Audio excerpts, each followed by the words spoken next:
Okay, the last section in this unit, 1E, is called Critical Thinking in Everyday Life. And all this one really does is tie kind of everything that we've been talking about together in terms of logic, analyzing arguments, and it puts it into sort of real life scenarios. And so we're just going to kind of be breaking down some of those scenarios and answering questions surrounding them. So there's not a ton of notes. We're just going to jump right into examples, but critical thinking is really about analysis of problems. And a big part of that is being able to kind of mathematize a situation, or I guess in this case, take a situation and break it down to its logic. And so here are some hints on how to do that. So one, read it carefully, look for hidden assumptions, identify the real issue, understand all the options, watch for fine print and missing information, decide whether you think if other conclusions are possible, and don't miss the big picture. So this is really important, especially going into an election season. You're going to hear all sorts of people trying to spin all sorts of things, and just using this kind of list of hints can help you sort of analyze what they're bringing to the table. All right, so we're going to look at this argument. We should build more prisons because incarcerating criminals will reduce the crime rate. So the first thing we want to do is try and write that as a conditional statement that we're used to, right? So the way we can kind of reword that is by saying, if we incarcerate more criminals, then the crime rate will be reduced. And then the conclusion of that argument is that we should build more prisons. But within that argument, there are a bunch of hidden assumptions, right? Things that we don't necessarily know to be true, but that the author of the argument is trying to force us to assume are true. So, first hidden assumption, if we build more prisons, then more criminals can be incarcerated. If we incarcerate more criminals, then the crime rate will be reduced. If the crime rate is reduced, then we have a more desirable society. And if a policy will lead to a more desirable society, then it should be enacted. Therefore, the conclusion is we should build more prisons. So there's a first example where that was a very short sentence, but you can see there are a bunch of hidden assumptions within the statement. Here's another one. With last Saturday's sellout crowd at Moonlight Amphitheater, it's clear that the parking problem has gotten worse. Concert goers parked along residential streets up to a mile away from the amphitheater, badly overcrowding sidewalks, blocking driveways, and disrupting traffic.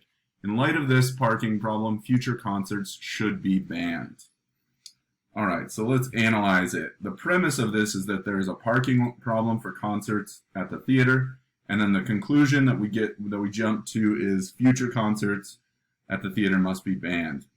So the rest of the argument is lists of why the parking problem is serious. But is that really a good enough reason to ban all future concerts? After all, parking problem could have many solutions, right? So it might be possible to create new parking lots, use shuttle buses, step up enforcement of parking violations, encourage carpooling. So the weakness of this argument should make us wonder whether the editorial writers are really concerned about parking or whether they're using it to oppose the concerts themselves. Or maybe they're responding to a few vocal residents who complained about parking problem. It's hard to know for sure, but it seems unlikely that parking is the only issue. That is a huge one. I mean, especially in local politics, you get this very vocal minority that has a lot of influence, right? You've probably heard the term the squeaky wheel gets the oil.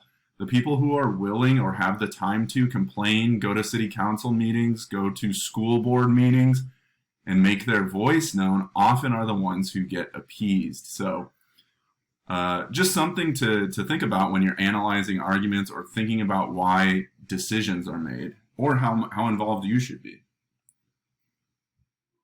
All right. Marshall was nearing, this is a new example, retirement age and was concerned about his retirement savings. He thought the stock market was too risky, so he put his money into a certificate of deposit at his local bank.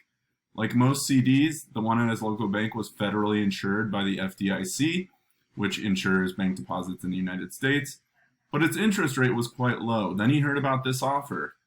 Our certificates of deposit have the highest interest rates you'll find anywhere, more than double that of most other banks. For a combination of investment safety and high interest, there's no better choice. And then the asterisk, our high yields confirm our unique ability to invest in offshore assets.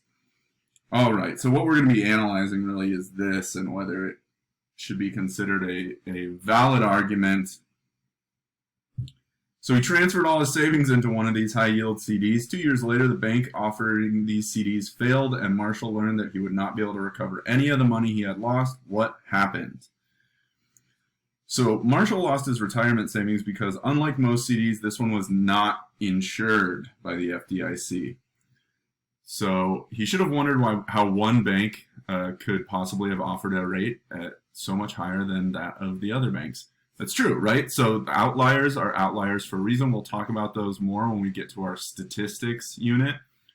But an outlier is just something that differs from the other values of a variable in a distribution. So if most banks are competing with each other and their interest rates are usually federally set, if there's another one and it's an outlier that has a much higher interest rate, you should be investigating that further. That's a red flag.